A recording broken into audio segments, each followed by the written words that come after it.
pia ni yapi niloweza kuyafanya. Ningeomba ndugu zangu, hususan wale walioko mbele, tutashangiliana na kupigiana nderemo baadaye. Kwa hivi sasa hivi ningeomba masikio yenu niweze kuongea na nyinyi. Kabla sijaanza kuzungumza, kuna watu wawili ambao hawajatajwa, lakini ni kiungo muhimu sana katika maisha yangu mimi, na ni kiungo muhimu katika siasa zetu na uendeshaji wetu wa Mombasa. Kwanza ningeomba tafadhali,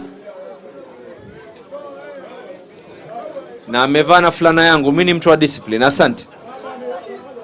Ningeomba kumshukuru ndugu yangu, mzee wangu, si ndugu yangu, mzee wangu, babangu, ni mzee wetu, ametulea sote.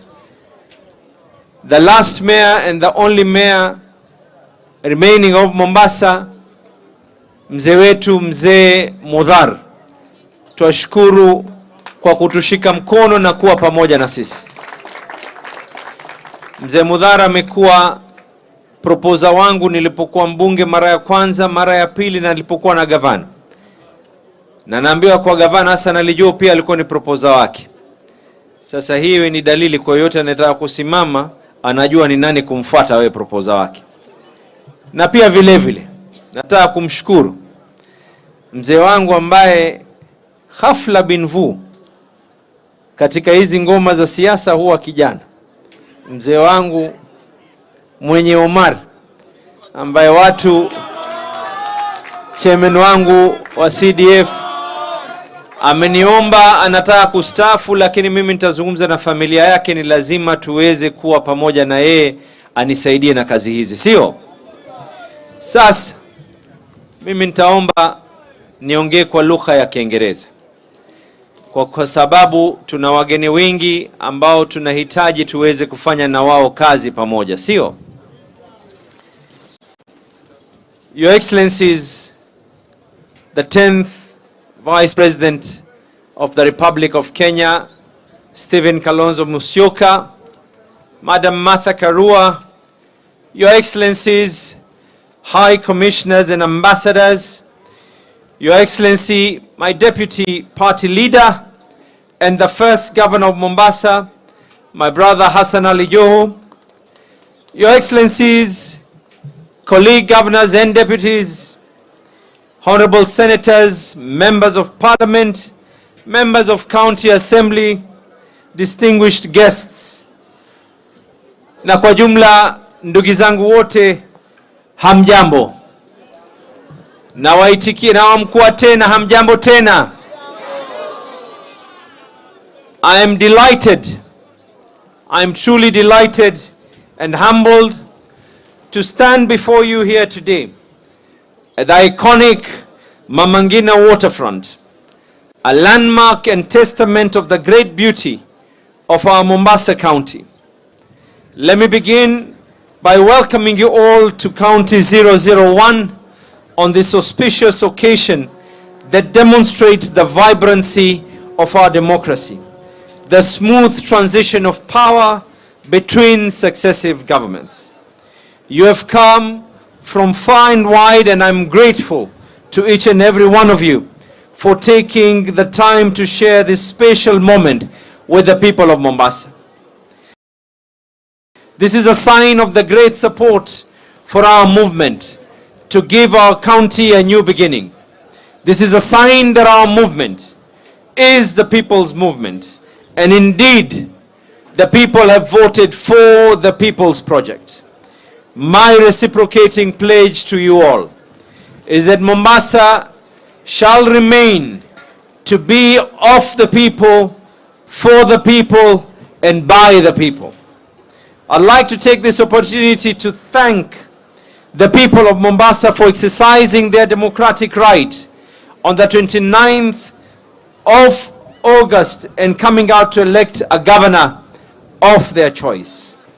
As a county, we had two false starts, but when the moment finally came the people made their voice heard at the ballot, and I'm humbled that you chose my deputy and I to serve.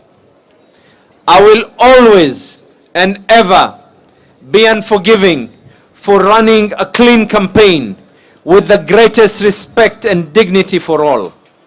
It is our solemn intention to carry this approach forward in our governance.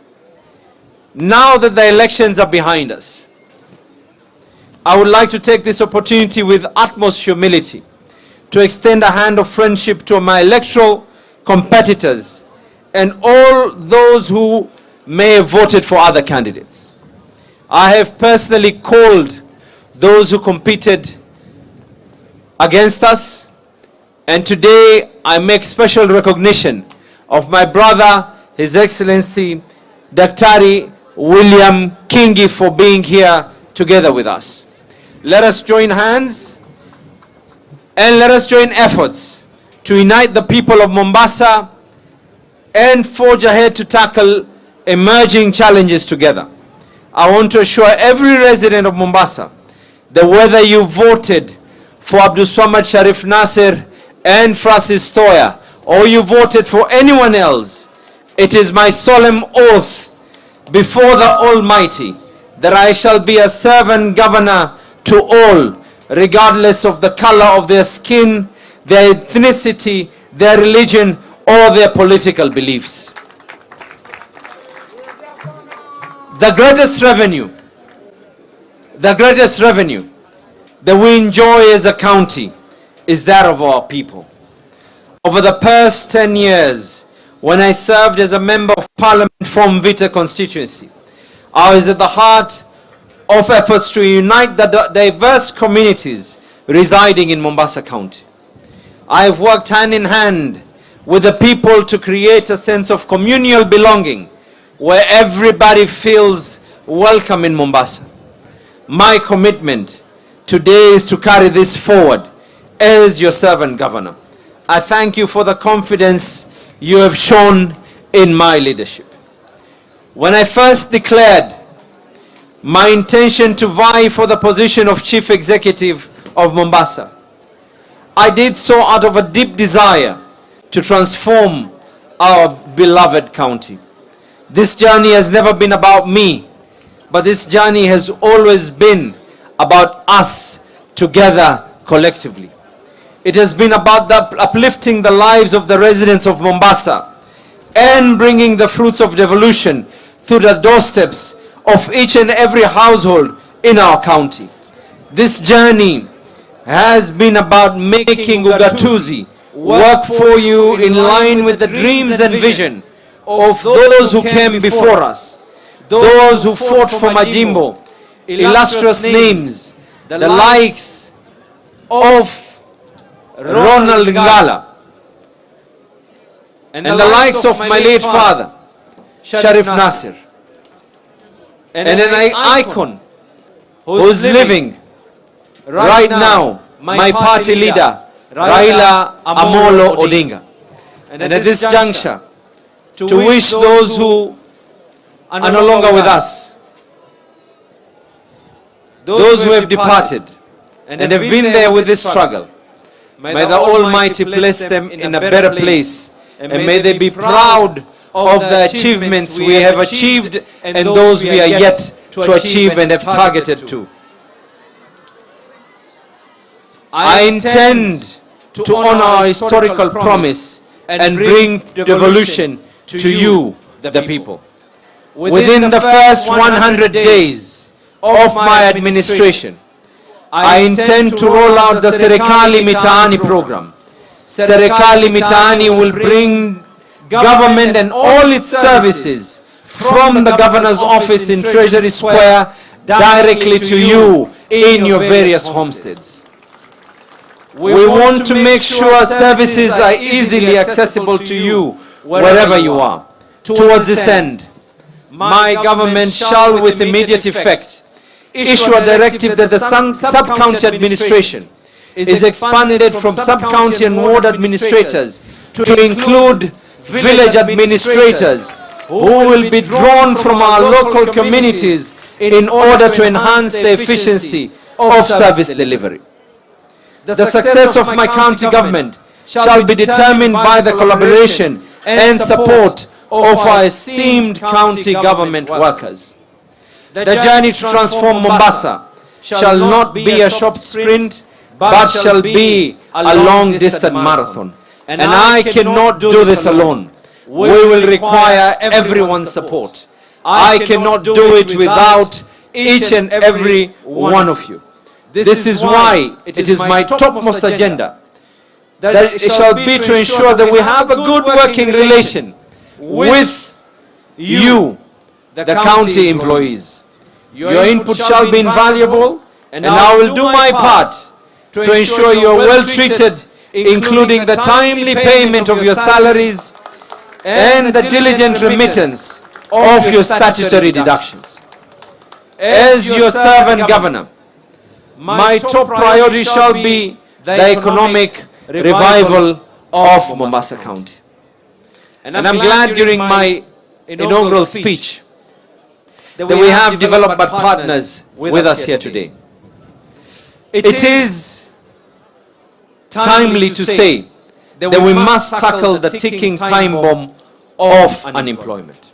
Mombasa residents are struggling with the rising cost of living as incomes dwindle and disappear as our local hotel industry and port-related businesses struggle. It is for this reason that immediately after this, I shall report to my office to sign my first executive order on the waiving of license penalties levied on markets and businesses during the COVID-19 period to enable our business resume normal operations without undue financial burden. Moreover, to jumpstart our economy, my county government shall invest in our young people.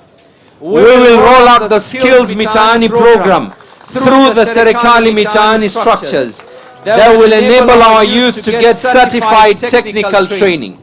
Our young people will then be able to convert their experience as hairdressers, masons, electricians, plumbers, and so on into recognized certificates. Once qualified, we will enter all these young people into a job database that will provide a one-stop shop for talent recruitment in Mombasa County. This database will allow us to source job opportunities for these youth in the diaspora over and above the local opportunities. We will revive Mombasa to the glory of old. Mombasa soon will see a revamp of dormant businesses as well as expansion of existing ones through our business-friendly policies. Despite being strongly in Azimio, I will work together with the County Assembly to fast-track legislation to consolidate licenses in Mombasa into a single business permit. The new single business permit shall cover all forms of county licensing, including health inspection, business, fire, and other attendance fees. I shall also be signing an executive order to waive historical clamping fees on all public service vehicles as well as private vehicles to allow the county start afresh in the collection of parking revenue. These pending clamping fees have served as a compliance obstruction, and our people want to pay and be obedient but are limited from doing so due to these significant accrued fees. The construction industry is the second largest revenue stream for our country. Property developers shall have a reason to flock to Mombasa under our administration, as they can expect a hastened, transparent and automated building approval process. Mombasa shall be open for business, and these approvals shall be in a very hastened, timely manner. As the governor of Mombasa, despite being in Azimio, strongly let me restate my responsibility to hold and uphold the Constitution, and in particular, the spirit of one central government and 47 devolved governments under a unitary state that are independent but mutually cooperative. In that respect, I wholeheartedly and unreservedly welcome the recent directive by His Excellency the President to revert port services back to the county of Mombasa. This is a bold step in the right direction towards the economic revival of our county. We look forward to the subsequent stimulus effect and the creation of jobs for our people that will arise from this. Further to this, as the head of the county government of Mombasa, I shall engage the national government through the legally provided structure of the Intergovernmental Budget and Economic Committee. The thrust of this engagement shall be to advocate for Mombasa County to get its fair share of port revenue in line with global practice. The standard worldwide has been that port cities have a say and a stake of the ports, and the people of Mombasa should benefit from having the port as its God-given natural resource. As a county government, we shall seek the concurrence and cooperation of the national government through dialogue on this in the incoming days, with a view to securing the much-needed additional revenue to help us finance service delivery to an inch. I further challenge the national government to move with speed to fully implement the single African Air Transport Agreement, better known as the Open Skies Policy, to allow international visitors from 320 countries to access our coastal regions, 40,000 hotel beds, without necessarily traveling through Nairobi. This will mean any international airline willing to be allowed to have a direct flight to Mombasa should be allowed to do so. And this will be able to put money in the pockets of our tourism industry workers. In addition to this, in our conversation with the national government, we shall seek the prioritization of the completion of the Dongokundu Special Economic Zone that will see almost 100,000 jobs directly and indirectly created in Mombasa, even as I, at county government level, seek to operationalize the Miritini Industrial Park.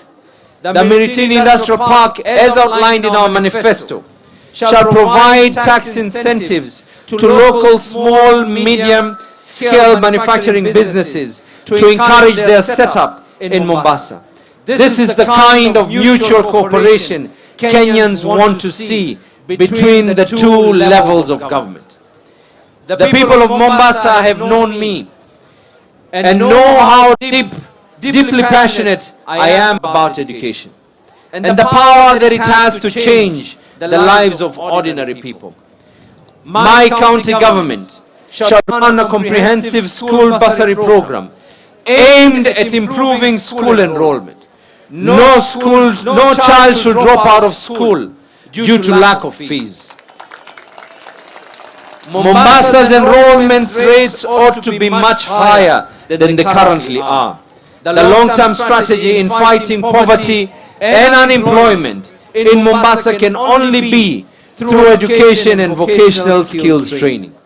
My government commits to ensure the full and proper implementation of the Elimu Fund to issue bursaries that will enable our needy children complete their study.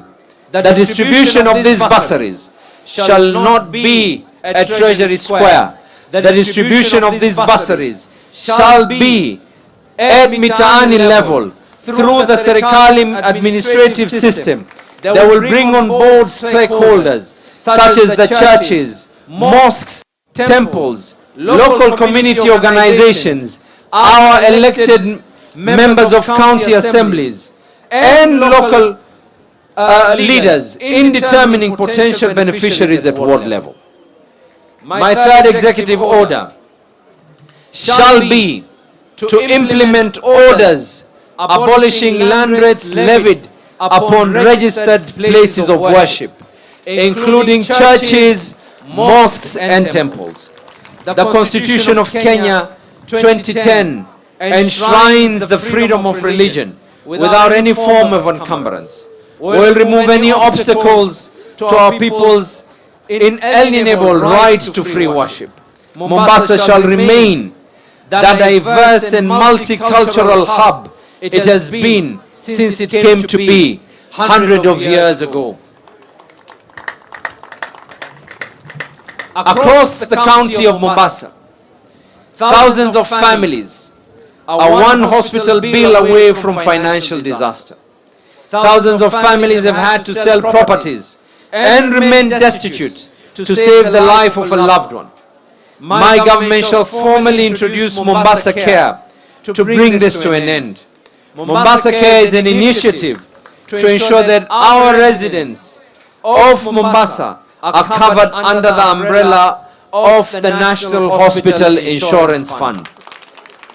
We shall pay the monthly contribution to those truly needy families so that they may not be able to be destitute even further as a result of illness. Our next executive order, and at this juncture, I want to re-emphasize the words that I said when I was campaigning.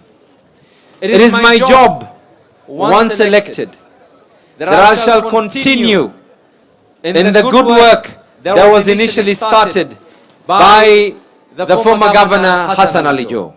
At the same time, rectify and correct and put in place anything that needs to be rectified.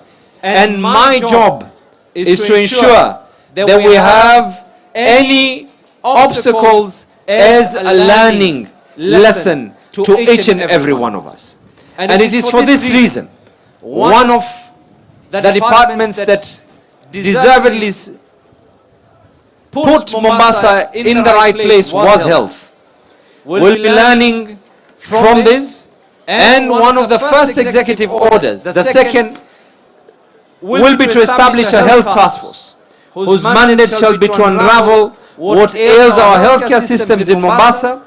This task force shall propose concrete solutions for immediate implementation within 30 days.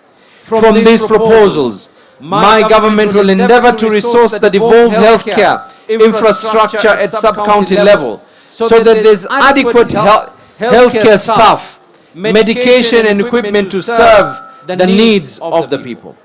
I will harmonize labor relations with our healthcare workers to ensure that industrial action become a thing of the past.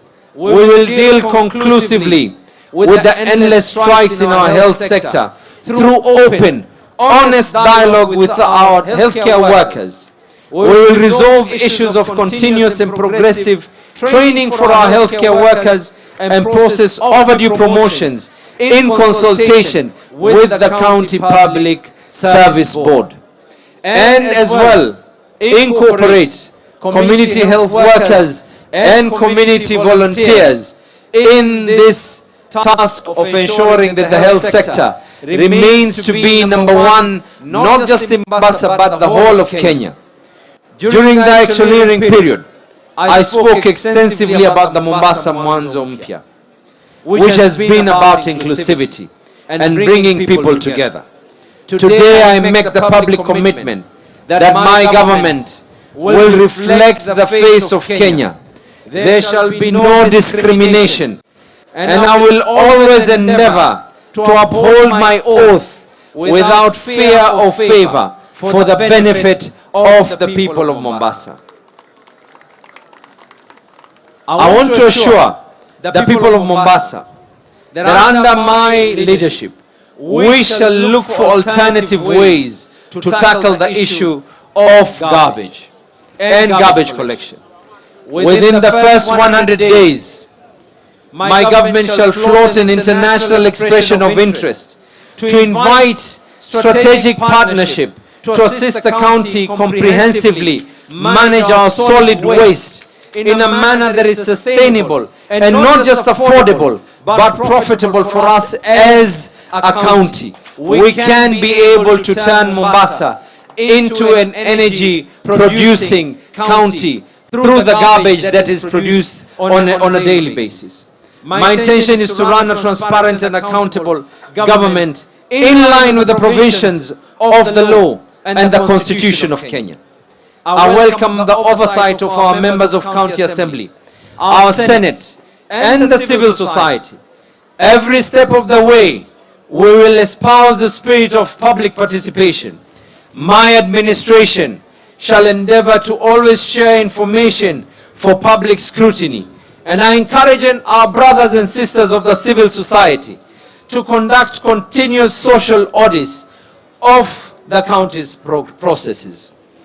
We will partner with the civil society to uphold issues of human rights in all our matters pertaining to the mandate of the county government. Our resolve is firm, our plans are ambitious, and our hope for the future is truly bright. To equally put our inspectorate through the integrity test, I shall be forming an independent inspectorate oversight authority to allow the public to rightfully place their cases on an oversight authority.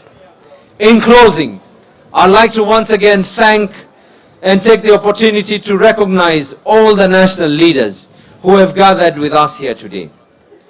Their presence is a reflection of the great love that they have for our people, for which I am deeply humbled. If we have succeeded, it is because they have paved the way for us. I just want to say that I do not take any of you for granted. I shall continue to seek your wisdom and counsel from time to time as we work to make Mombasa emulates its county code, truly 001. May God bless Mombasa. May God bless Kenya. Asanteni sana. DJ kidogo.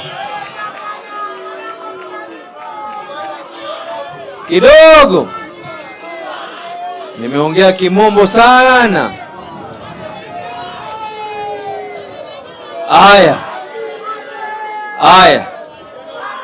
Aya, siasa imeisha, wakati wa kukejeliana kisiasa imeisha.